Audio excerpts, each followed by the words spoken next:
Oh yeah. I got my favorite guest with me. Just making sure my mic is on. Hubby's back. It's the most subtle you've done in a long time. I'm just kidding.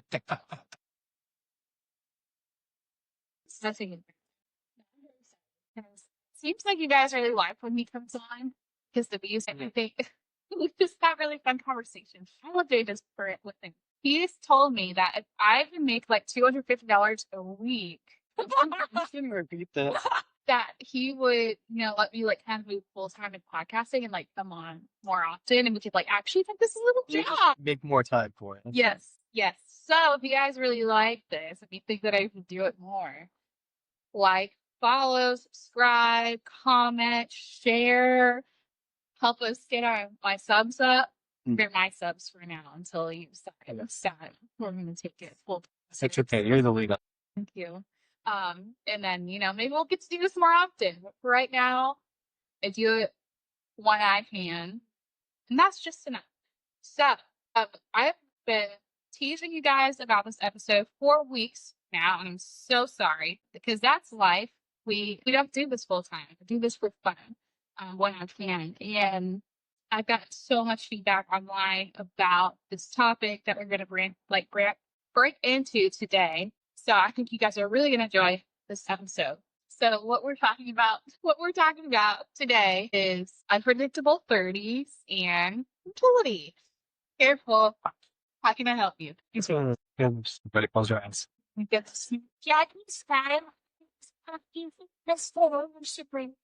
Yeah, I have seen a lot about social media, and if you guys follow me on Instagram or Threads, then you've probably gotten to read some of the thoughts, the little tiny tidbits of thinking that I've shared and put out into the universe about this topic, and how I believe that it's a matter of free will and wisdom, and not a direct command from the Lord that we have to be fruitful and multiply in order to fulfill the Great Commission. Obviously, I mean, maybe it's not obvious. The Great Commission is to love the Lord your God with all your heart, mind, and soul, and to love your neighbor as yourself. That is the Great Commission that all Christians are given as followers of Christ. So, one, that's not the Great Commission. But two, when I study the Bible, I just don't see where, in order to love the Lord, you have to identify children or children, period, in order to prove that you are a follower of God.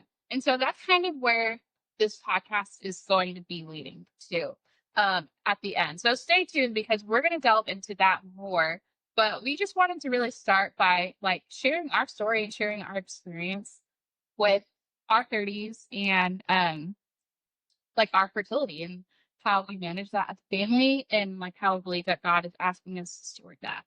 So I had asked my husband if we could start with sharing where we are at now and then working our way backwards, because I believe, I don't believe, we are currently living the experience that we would have never anticipated we would have had when we first got married. And also, we've been married it'll be 10 years next year, at the beginning of the year. And so, yeah, a decade ago, we could have only ever guessed what life would have been like, what it came to having kids, how many kids, can we have kids, will we have, we always knew we really wanted to have kids. But yeah, it's very unpredictable. And I think that is, it's going to show itself as we share more of our story. So you kind of want to start, or do you want me to start? As far as like initial deception without having kids, or more like where we are right now. Okay. And how we got there. How we got there, like this is our newest baby. We had 4 kids. We can start there. This is our 4th baby. This is baby Jackie. Yeah. Y'all have seen the back of her head plenty of times at this point. And she has been the coin flip that kind of forced our hands in some of the fertility decisions that we've had to make from this point forward. And without her, we wouldn't have had to make these choices. And so we can just kind of start there. Yeah.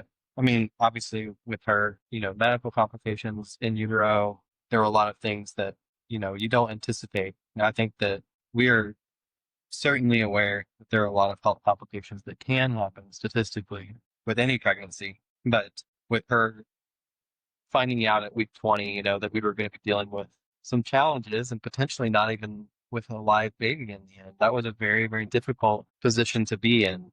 Um, and, all the range of emotions that that caused, but also, uh, we don't know yet what year one and year two and year three are going to look like, much less, 10 years down the road. Though, uh, I don't want to jump too far ahead, but basically just that, uh, we've been pretty open-handed generally, in regards to what we have decided, in regards to how many kids we decided to have, because people will ask us, and even early on, we discussed having a, a handful of children. And I would say probably when we first got married, I would have said maybe like 4 or 5. That would have been my hope. And, some of that is assuming that, like Kiri mentioned, us being able to have kids and seeing more and more of our friends and family not being able to, or, um, having different challenges that come with that. We're extremely grateful that we had that choice at all.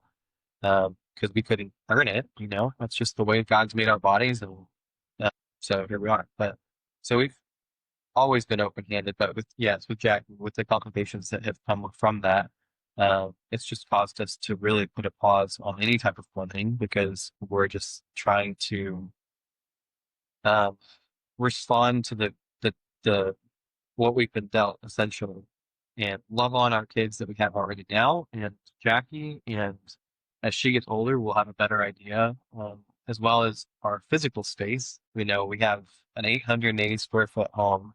And so, by default, we know that we needed to we needed to build more space, or, move somewhere else. So, there's always those factors. And so, it can range so broadly, like child to child, what the next step should look like, and prayerfully deciding that and discussing that together. So it's not just situational. It's like, where's our heart?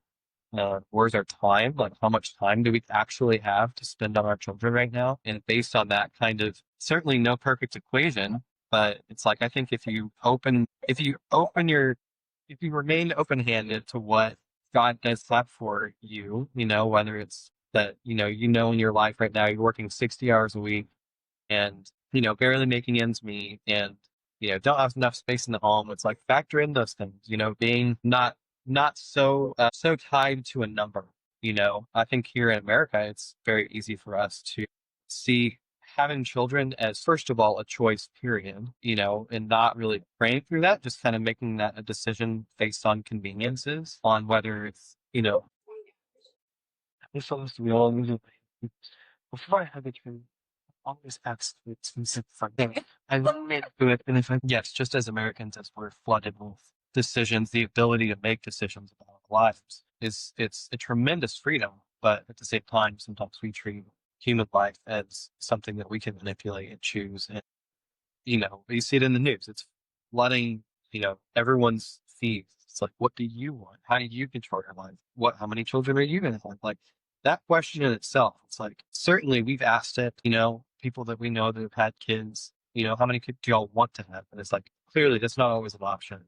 But then also maybe we should be asking, like, how many do y'all feel like, the Lord is calling you to have, to steward, and to see it as, as if you're taking on, a perfect stranger, which your new children are, as someone that you're going to mentor and disciple, and see it like that. Like, how much time will you be able to spend, mentoring and guiding and leading children? Mhm.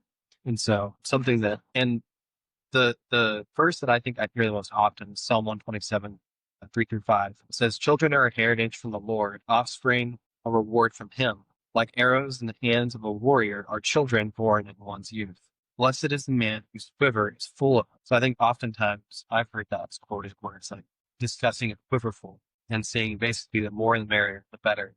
And certainly I don't push against that if someone feels called to having a very large family. Clearly, we have 4, and we're open to having more. But that's based on, hey, we're spending the appropriate amount of time from our perspective, taking care and leading our children. Early on, I think probably 4 to 5 sounded appropriate. It's like having, 7, 8, 9, 10 kids sounds really, really overwhelming and hard. And once having 4, I think sometimes it's like, okay, yeah, we could probably handle like 1 more. Yeah.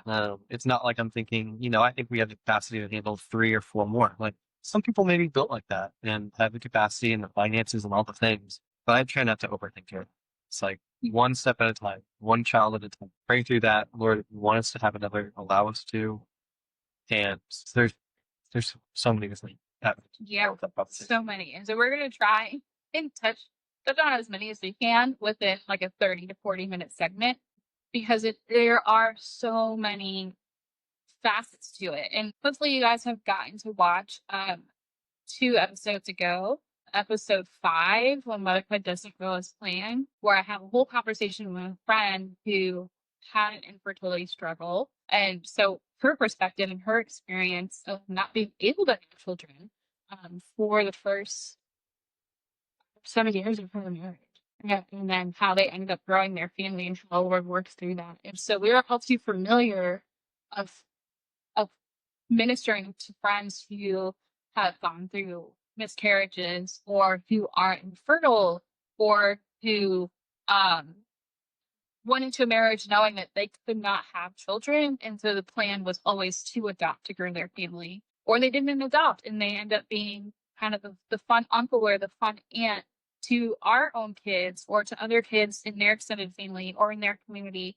And there's so many different examples. And I think, like I said earlier, with our fourth baby, it really made us pump the brakes, like Hunter was saying, because when we found out she was sick, like he also said, we didn't even know if she was going to make it.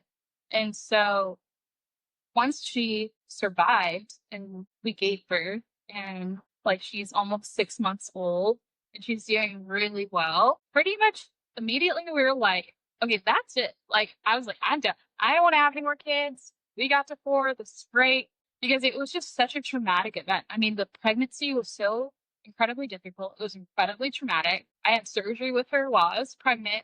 It was an incredibly traumatic experience. And I was just like, no, I'm never going through that again. And then when we were in the hospital, after, like, once we got to the hospital, because if you listen to our car Brit story, you know she was not born in the hospital. She was born in the car. I had a dream that night that we had friends that were older than us, some of our actual community who have bigger families, 5+ kids, that they were young again. And so these friends are 10, 20, 30 years our senior. So in this dream, they were all our age again, and the wives were pregnant, and they were like, guys, go for number 5.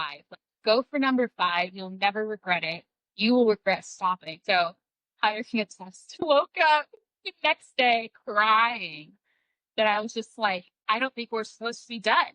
I don't think we're supposed to be done. And this whole pregnancy, if you got to talk to me or him, we were like, this is it. We're done. We're not doing this again. And also, we didn't know if we could have more kids because her issue was what we learned was called an ABO incompatibility. So our blood types are different.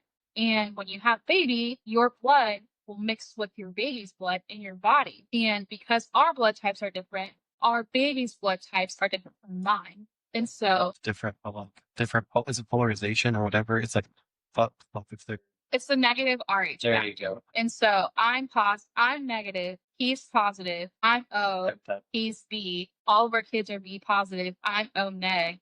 And so my body was attacking her body, basically, if you can understand biology in that simple little sentence. And we didn't find that out until like 2 months after we had her. And so we were kind of left on a cliffhanger of like, we don't know what caused this. All we know is that, one, it could happen again. If it happens again, that baby might not make it. If it happens again, it will probably affect me again because I was starting to have some of the mirroring syndrome of what she was experiencing in utero, which is incredibly dangerous for me too. And so this was the first time where we were like, I had to kind of confront my mortality of like, the longer I carry this baby, potentially, if this issue isn't resolved, that's putting my life at risk. And that is terrifying. But also, I knew I would do anything I could to protect our baby and to save our baby and to give her a chance at life. And so I had that dream. And I was like, I felt so confident that I was okay being done. But after that dream, I was like, we can talk about this later. Like, you literally just had a baby. And if you want to know more, like, we can talk about that. We don't have to talk about that right now, but like, it's okay. I was like, okay, I'm going back to sleep. And then the next night, I have another dream again about us not stopping. And so I kind of felt very convicted, like, okay, Lord, I'm not going to be afraid. I'm not going to be afraid. If you want us to have more biological kids, you're going to have to give us an answer so that we don't run into this issue again, because we want to be good stewards. We want to be good stewards of our bodies. We want to be good stewards of knowing, like, we didn't plan for her to be injured.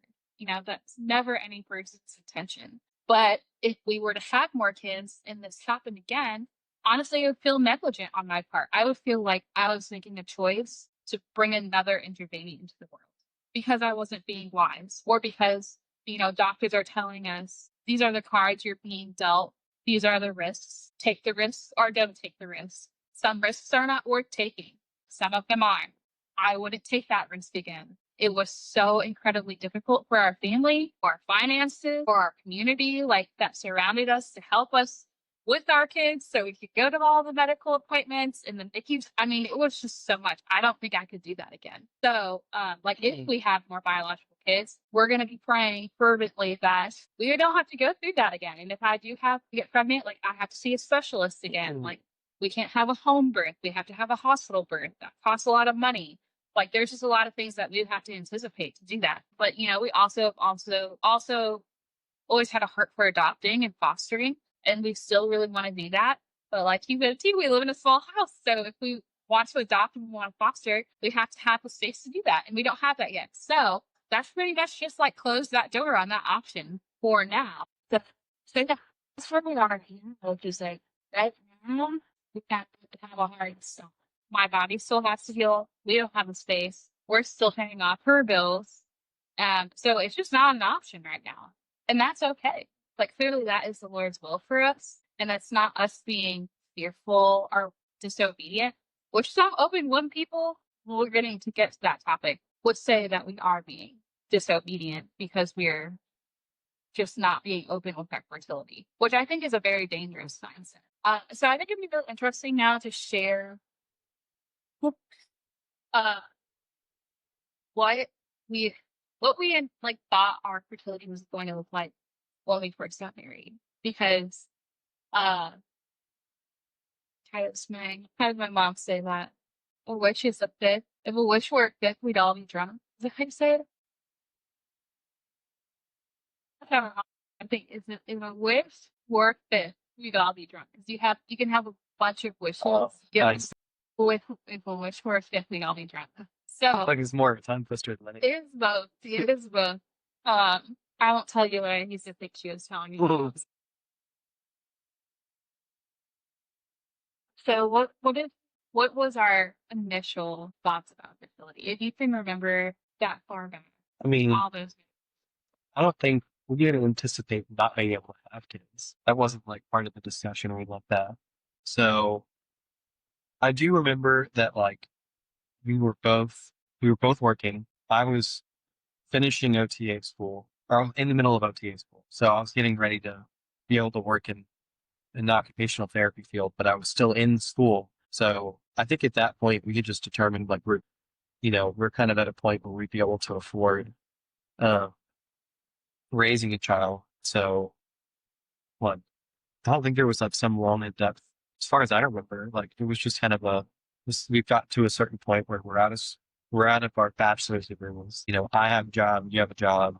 We've got enough to where we could cover going to the hospital, we could cover raising a child. We still didn't have a lot, but it was enough that I think we were probably combined. That doesn't really matter. We were like out. Yeah, we were probably making about 30,000 together, Maybe. I think. And then during the time, I'm trying to remember. I think I was working at the stadium. I think our income went up some, but I will say too, there was something to be said for knowing that you're planning on having a child, increase your drive to earn more to survive. Normally, like, I would say, I mean, even statistically, they'd say families on average with children make more on average per capita, or definitely per household, than those that do not, which 100% makes sense. Like, if you're only providing for you and your spouse and you're both working, everything's covered and you're saving. So it's like, there's no major pain points driving Motivation. So that was incredibly that was incredibly motivating, especially for even when I was studying for my test, I was still studying for my exam to become an occupational therapy assistant in the hospital. And I'll always remember that because it was so important that I absolutely passed this thing. And then after he was born, we brought him home. I got my results and I passed. So that was very, very exciting. It's very incredibly exciting. But anyways, I think that summarizes that. I mean, overall, we were just looking at our financial situation and time. We were given the advice, I don't know if you remember, to wait a year by our mentors. So we had a church that we were members of, and we had like a small group, and those small group leaders we asked to like mentor us as a new couple. And they also did like some of our premarital counseling. And we did like a personality test and something else. There were some tests they had us do, and like they went over the results with us, and it kind of like went over your similarities, your differences, and then it would break down like these differences could cause this sort of strife. So like this could be like a really hot topic that could really come in between your relationship. Talk about it now. And I can't even tell you what Something those where were. like I wish I remembered. I hope we saved it somewhere. Who knows if I'll ever find that Probably yeah. notes. I really hope I did because that'd be really interesting to look at. But I do remember them sharing that we should wait a year to get pregnant. And they never really said why. Maybe that was it. And then maybe I'm just curious too, like I'm still very close to this old mentor. So I might even text her today and ask her like, why did you guys suggest that? Maybe it could have even been them from the outside perspective, knowing we're still in college, we don't have a lot, we're living in a tiny apartment. This would not be a good time to raise a baby. This would cause a lot of strain on your relationship. This would cause a lot of strain on your finances. So it could have just even been them in their wisdom having the foresight to just encourage us to wait until we were in a better spot. But whether or not that was the reason, that was the advice we took. We did use birth control that first year of marriage because also that was just what we were told to do. Was like, okay, you get married, you go on birth control, you wait a year, and then you get off birth control and you try to have kids. And we did just that. I've never done that again. We decided to never do that again. I had a really hard time with that birth control. It really wreaked havoc on my body. And then when we did get pregnant, I didn't know I was pregnant for a couple weeks because my cycle was so irregular. And so I remember calling my OB and asking, like, oh, I haven't had my cycle come back, but I've been off of birth control for a month. Is something wrong? Because, of course, that stomach dropping feeling where you think you're doing something good and then it like ruins your fertility. And she was like, this birth control is not supposed to do that. Have you taken a pregnancy test? And I was like, no. And it was the day before Christmas Eve when that happened and everything was closing. And I think we picked up a pregnancy test, but it didn't show anything. And I was like, that's weird. And so we called a local pregnancy resource center to ask if they had pregnancy tests. And they said, yeah, if we could come in tomorrow, which was Christmas Eve. And I was like, okay, sure. And it was positive. And we were like, oh Like my yeah, goodness. I forgot about that, but Oh, because I was for some reason I was thinking I found out in the apartment, but that's not true. no, So it was like, and they sat us down and they were like, so y'all are pregnant. And I think they were accustomed to probably people being really scared about that. resource center. Yeah. And we were not thinking about that. Like we just wanted the free We were pregnancy. just like, oh my gosh, what? She's like, this is a thing. Yes, Yeah. yeah. Usually they have women who are having unplanned pregnancies, and so they didn't have a lot of couples that were just like eagerly excited for that news. And we were like, well, we didn't realize like we don't want to take your resources, and they're like, no, like please keep coming back. And so we went there for parenting classes, and then like people from the church would cook meals for the people that came to those classes, so we would get a free meal. And then every time you came, you would get a little raffle ticket. And then you would take the raffle ticket to the secondhand store that was connected to the Pregnancy Resource Center. And you could trade it in for diapers or clothes. And then if you went to enough classes, they gave you a free car seat. So we had diapers for the first year of his life. I got maternity clothes for free. The baby got clothes. We got a free car seat. And like I said, we were broke. Like we were so broke. And so we were just we were open to getting whatever we could. But yeah, it was we were grateful. We also almost thought we were miscarrying with that first baby. And that was another crazy story because I was spotting. I started spotting maybe a week or two later. And so I was like, oh my word, like that's what's happening.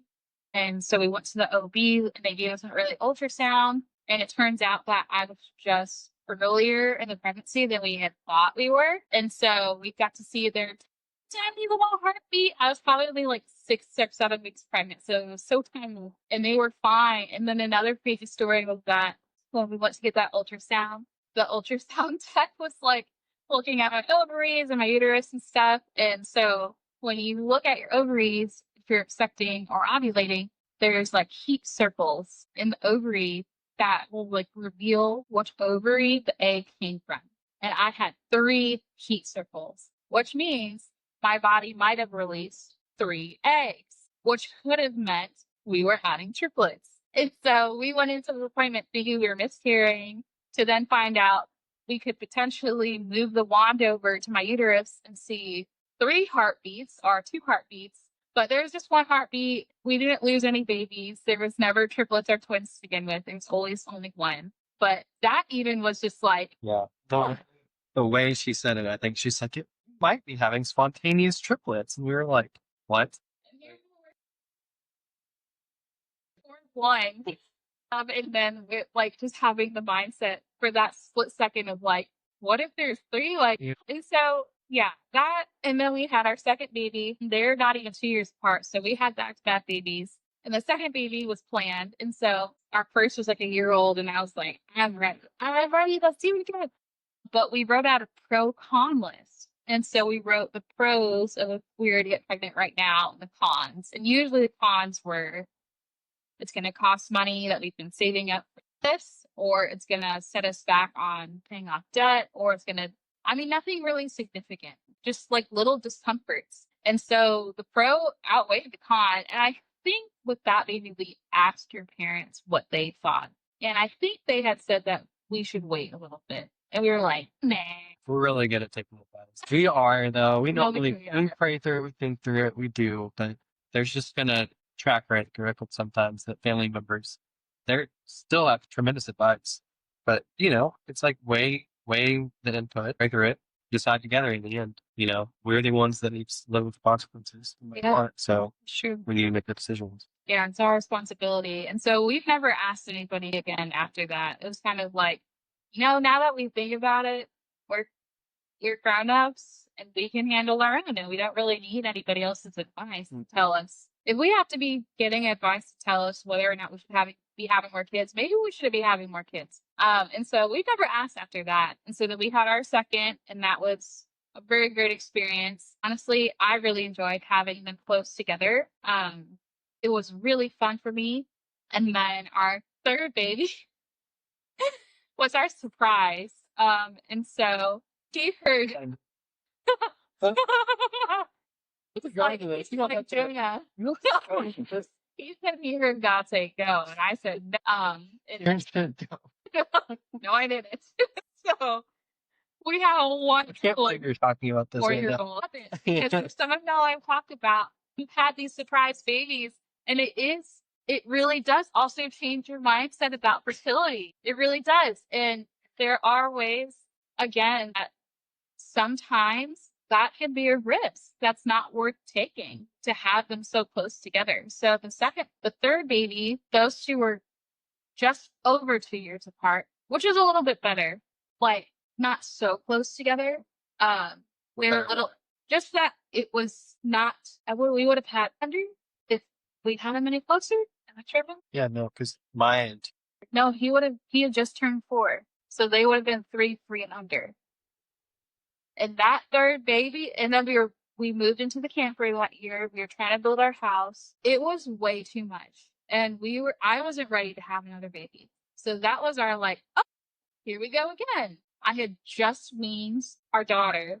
And so I was ready for a break. I had just lost the last of the baby weight. I was feeling good. I was ready to take a little break. And then whoop, I was devastated. I had a really hard time with that pregnancy because I mentally was not ready for that, Jeremy. Yeah, it was really hard. It was a hard season. There was so much going on that season. We had started our new business. It was COVID. It was so much. It was way too much. And so that was crazy. And then so after we had him, I was like, we need to take a break. And I also was having some health issues. So like we have to take a break. But again, some people would say that taking a break is fearing and that's not biblical. And I don't believe that that's true. Yeah, and I think that in the end, it is like just continue to go back to like what does God care about in this situation? What God cares about our heart posture. He cares about what's your reason for worshiping me? What's your reason for having kids? What's your reason for having a devotion? You can do all the good things and do it wrong. And so that's in the end, I think what we have to look at is it's not how many kids can you possibly pump out. In the end, that is not like, yes, that's a win.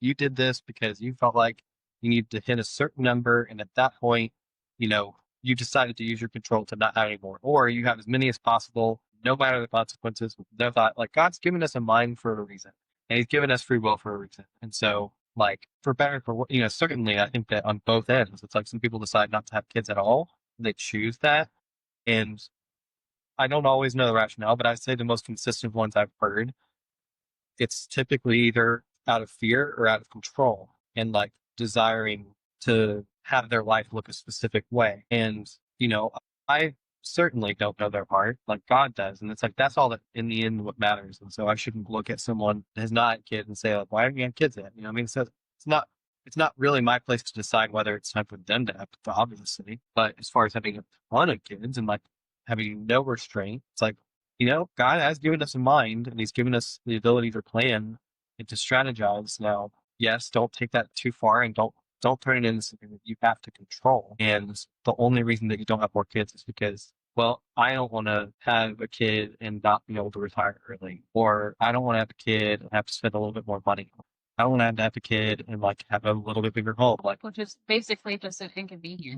Right. It's like, what's the reason? I want to go on more vacations, and it's hard to go on vacations when the kids can't have my parents watching the kids. Like we can't go ourselves. That is an inconvenience, and I would say, kids are some of the most beautiful but very inconvenient things in your life. It's like it slows down everything. It slows down savings. It slows down your attention. It slows down, I shouldn't say everything. Progress on things maybe that you have in as far as one of the priorities in your life, and that can be all different kinds of things. But yeah, in the end, it's like we can trust the Lord that if we make the decision to have more kids and we're able to have more kids, He will bless that. And if we try and we're not able, He will bless that. And if it's just prayerfully and thoughtfully deciding that, and not just deciding, well, okay, I've hit, my goals and now I want to have kids. It's like, I think the start of that thought process is flawed. Personal opinion. And that's where I think it really comes down to is a lot of these ideas about fertility are personal opinions and not like a biblical truth. Where there's, I believe, a lot of confusion out there right now where people are just adamant to believe that, no, this is what God says. And I've been very consistent to argue on the other hand of like, no, like that is not what God says. That's what you said. You are not God. You are not God over other people's lives. You are not God over other people's fertility. You have, even us sitting here talking about this, we recognize we have no role in telling other people why not or why not to have children. Now, can we maybe encourage somebody if they ask us, and if they ask us only?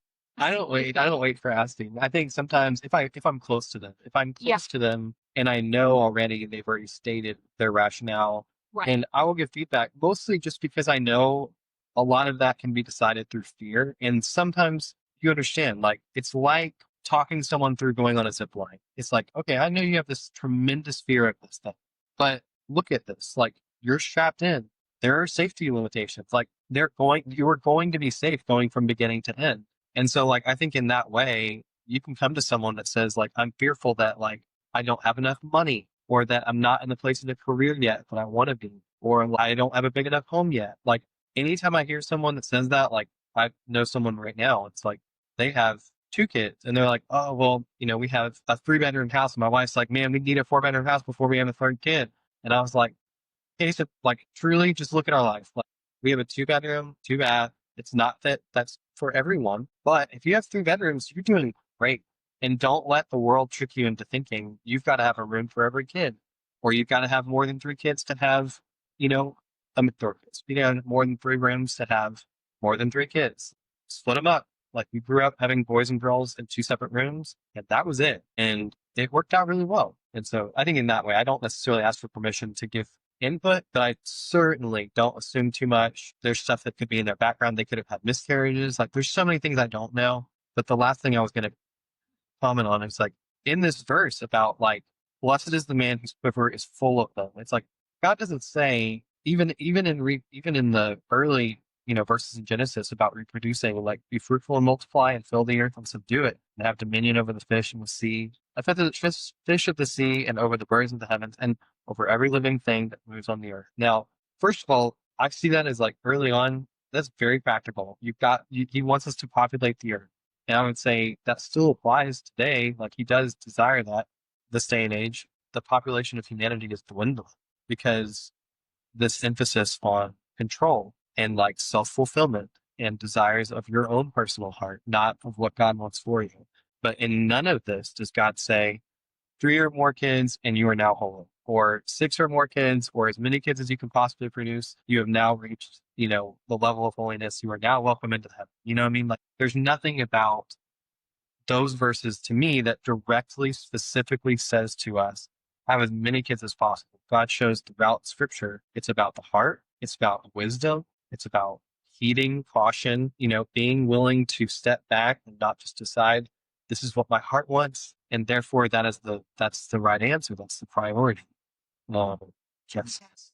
Yeah, it's definitely can make for awkward conversation. I think from my viewpoint, knowing what it from a woman's perspective, when couples, especially like after talking to Gloria, if they are going through fertility problems, like and there's been many times where we hang out with a friend and before you hang out and you have your little debrief with your spouse, and I'll just be like, hey, remember, don't ask them about when they're having kids because we don't know what's going on. But so starts and you have to be so sensitive to that. And so I think we've gotten more and more sensitive the older that we've gotten.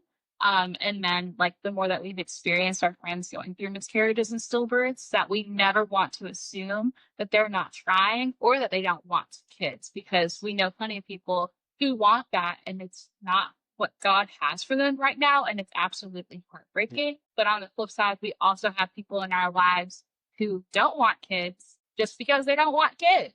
And there's room, I think, to challenge that when you have the right relationship. Yeah, with the Yeah, because like point I was making where is like for the sake of ministry, I think there's a lot of Christians, not a lot. It's a minority of people who have kind of been professing that is the biblical standard, and I've online really been pushing back about that because that's not true, and I think that creates a lot of hopelessness for people out there who are going through infertility, don't have the finances, can't even afford a car to hold their family, maybe are using EBT food stamps right now to make ends meet and cannot literally afford another kid, or they don't have family nearby, they don't have support. Maybe they're living overseas for a job or in the military. Like there's just so many different examples of just people that have shared with me online. There's a person that said that she has a disability, like a chronic disability will never go away. And she recognized that if she were to have a kid,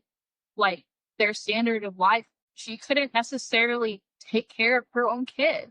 And she did not feel like that was going to be fair to a child to bring into the world that she physically, financially, mentally could not properly take care of. And I apologize, I'm sorry that that's something you're experiencing. And I said, God works all things for his good. And like however he decides to make us is however he decides to make us. And so like I definitely commend you for realizing that that's your limitations. But I also do pray that you would get the chance to have a family of some sort within the scope of your limitations. because it is a beautiful thing to be able to have that legacy. And that it's not a bad thing to want that. It's not a bad thing to want to have more kids and recognize now it's not the time. Or it's not a bad thing to have kids and then conclude we need to stop. Or I'm ready to stop, or our marriage is on the rocks. We have to stop and stop. And what's interesting is like, I think there's not enough people encouraging having children, honestly. I think culturally, the entire message is, essentially having less kids is better. Have 1 to 2 and you're good. Whether it's subtle or direct and very blatant. But I would say a healthy picture that I've seen in our church has been not necessarily, I've never really heard anyone directly say to us, hey, you should still have more kids, except for certain ones, they're like, oh, your kids, they're beautiful. You need to have more. That's the only kind of comment I've ever heard, which is very sweet and very subtle. But the other things that I've seen is the encouragement to have kids in that they support families that have kids and they don't wait. They don't say, hey, why are you being so loud in church? So they encourage and support those who have kids and who have like even any particular needs financially. Some support them. And like if people have hand-me-down clothes, they're helping with that. Like that's the other thing I think that people can feel fearful of is the financial component. Like it's really, and that's why I tell people, I'm like, we started whenever we had maybe $30,000 a year and you were just fine. And we didn't have a major financial support for medical bills or like we did get to benefit I was from. double sure because I was so young. That's true. So that saves we us did a that lot did of help money. us, yes, for sure. Because I But was under 26. yeah, but even I think for Maya, we had a pretty low deductible on that one at that time. But either way, it was just like we planned as much as we I was could. a double. Yeah. So that was tremendously helpful. But Yeah. I try to tell people, I'm like, yeah, the first one, it's a little bit more expensive, but you get baby showers, you got help like from your community. If you have family around, hopefully your friends, they'll Facebook Marketplace, like I don't kudos think to you've ever Kiri. bought Kudos, anything. I was like, kudos to Kiri. We're either open it or we got it for like, 1/10 of the price and we just had hand-me-down stuff, and that's just the way it is. It's like babies don't require that much. The initial cost of the hospital, yeah, but it's like that's what insurance is for. Like when you actually have to worry about them, it's like coming closer to when they're like 10, 11, 12 and they're eating a lot and they need to change. You need to buy more clothes every once. So it's like they get expensive, but you've got a 6 years head start to like start saving, start planning. But like having a baby is just step one. Like that's not, you don't have to overthink it. If you're making $30,000 or more, you could probably do it. So I think that's another point. And even I'm not challenging people, but even if you're not making that, I think with proper budgeting and motivation to have what you need and not just anticipate you'll always make that much, that little, because let's also be frank, what is it, like half of the world lives on $1 a day, right? And so the rest of the world are still having kids, and it's not like they're waiting to make $2 a day to have children. And granted, that's another conversation for another time, but I would believe that those people are still having a life that fits within the parameters of their limitations, whether that's poverty or in their economic, like underdeveloped country, maybe they're fine. But, for the Western world, we look at dirt floor and say that's not fine. But for other people, that's fine. So we're not going to say that. For the American standard, standard, you have to be able to make a specific level of income to afford to raise a family. So that's kind of what we're saying from that. Yeah. Just to be very clear, because I know somebody's going to be like, well, what about? Obviously, there's a practical component to this where it's like, if you're making that little, we did not buy our first television until we were like, until here, right? We didn't buy a television. So like, we didn't buy a television. We didn't always have a new iPhone. Like we bought used iPhone. Somebody gave us two people gave us television. They donated a DVD player and a TV.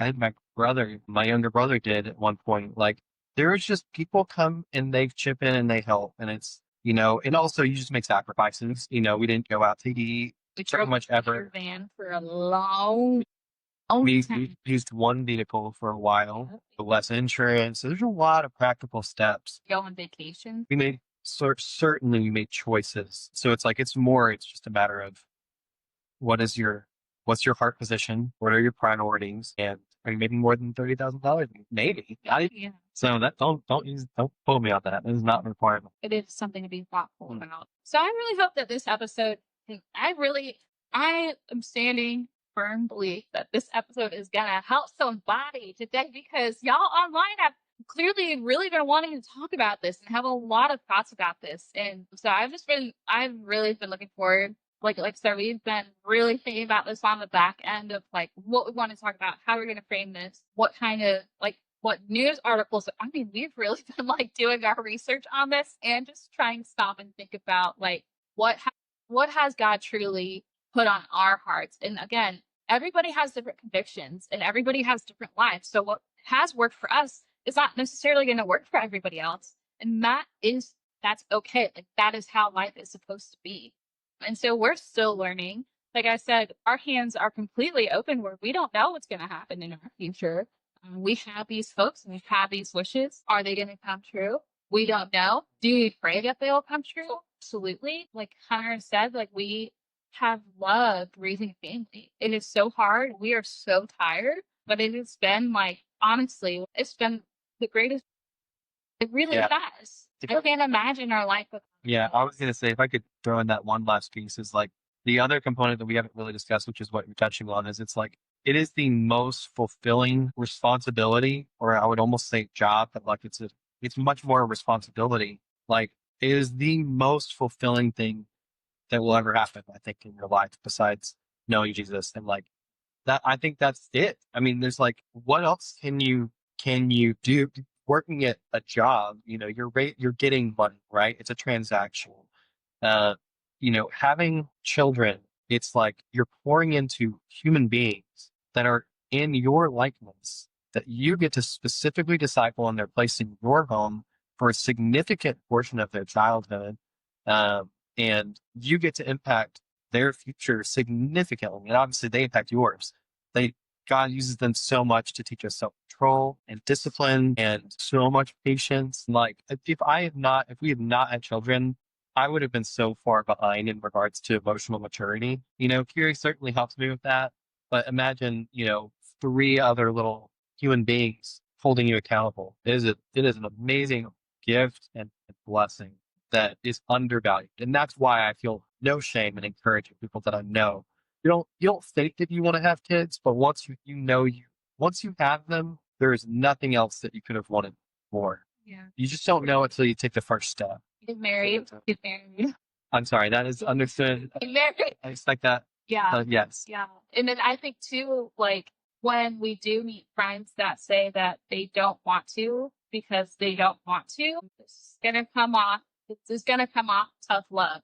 But like you gotta dig into your heart, because if there's one thing parenting, raising children brings out to the life, it's your selfishness. And so ultimately, and I'm planning on doing a couple Instagram reels to like encourage this podcast episode to get pushed to people so that you can hopefully learn and gain some new thoughts and knowledge from this. It weeds out so much selfishness. Marriage weeds out so much selfishness. And I think sometimes when couples who are especially professing Christians with an intact fertility and an intact marriage and an intact life where they can afford children, but they just simply choosing to be child free by choice, it's because there's just a level of selfishness you're not willing to tap into and take out, where traveling is not the end all be all to life. Career is not the end all be all to life. Your savings, your account, your money, those are temporary treasures that are going to stay here on earth.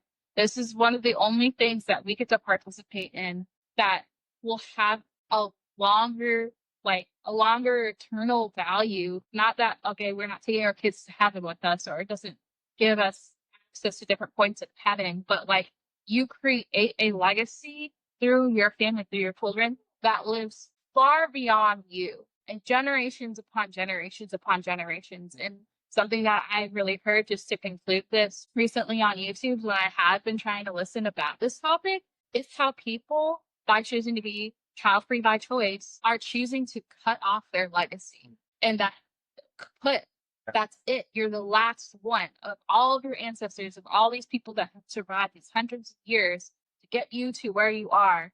that you're choosing to end it there. And there's nobody that's going to come after you. There's nobody that's going to have your last name. There's nobody that's going to remember you. There's nothing that all this money you're working towards, all this savings that you're gaining, there's going to be nobody to pass it on to when you're gone.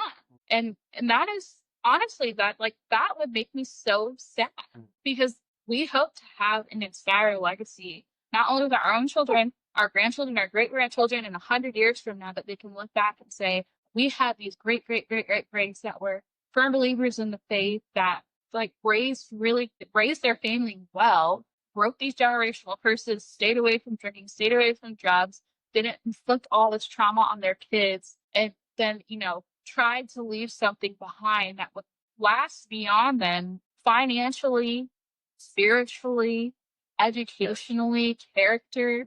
And that there's just, I don't know, I don't think there's a job that we could ever do that would give us those sorts of that sort of value, that level of value. Even if you paid us $1 million, Well, I don't think that there's anything more important than that. I think something that I heard recently, and I really will hold on to this, is that we did nothing to be born, right? And so, like us, it's a certain level of entitlement to think that I was born by the sacrifices and the sweat and the tears of my parents, and I've chosen, like, in what generation was that even like really a major choice? Like, in no previous generations in the United States or in the world have people chosen to cut off the generations after them, to never have any offspring, no grandchildren, no nothing. That was never an option. And now it's like we're at a certain point in our society that yourself and your own enjoyment and pleasure and consumption takes precedent over future generations. And it's generally, I think, it does land on a button that ends up being just extreme selfishness, even if in society it's kind of played off as this is the right thing to do. Just, don't listen to that. If you have the ability to, and you're married, I would say absolutely make the choice to, die to yourself a little bit in this way. Like, sacrifice what you see as your prosperity and pass it on to new generations. Yeah. And build. Yeah. And so, with that said, I'm going to link some organizations that we donate to as a family for adoption or foster care. There are hundreds of thousands of children in foster care waiting for homes or who need to be adopted. And that is always a spectacular option, where, like I said, physically, maybe you can't have kids, but that is an option. And I think that is one that a lot of people look past and ignore or forget about when it comes to growing your family. And if, maybe you cannot adopt, or maybe you are single and marriage is not something that the Lord has given you, well, then you can absolutely even support adoption, foster care, and our babies who need new homes because their mothers cannot take care of them. Let Them Live is one of those organizations that I've shared about before, where you can financially support those people. There are so many different ways to support people, even outside of the frame of a marriage, because we're talking about having kids within a marriage. That is really, really important. I want to make sure that distinction is made so clear. And also recognizing that singleness is something too that people experience. That's a conversation for another day. But there's always ways that we can encourage and leave a legacy behind for the next generations. And so, yeah, I hope you guys check out the show notes.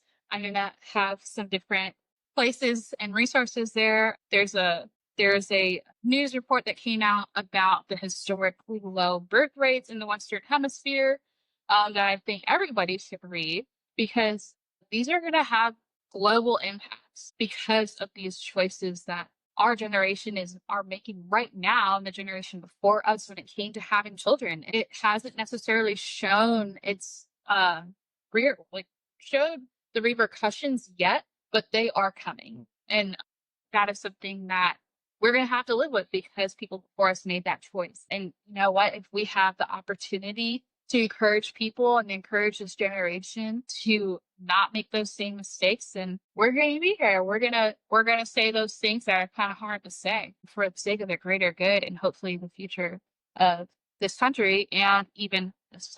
Oh. Yeah. Please let us know what you guys think in the comment section. Share this with a friend. I would love to hear more thoughts, more stories. And especially, I would love to hear some pastors talking about this topic. If any of you guys have a pastor who has preached about this at your church, can you please share it in the comment section? Because we'd really love to listen to it. And it would just be so encouraging to know that there are other Christians and other believers who are just really considering the importance of this topic and having these conversations within a biblical context. So thank you guys for tuning in. Thank you, my special guest. And times two for to get to do this. It's always a joy. And I'll catch y'all next time. Peace out. Bye.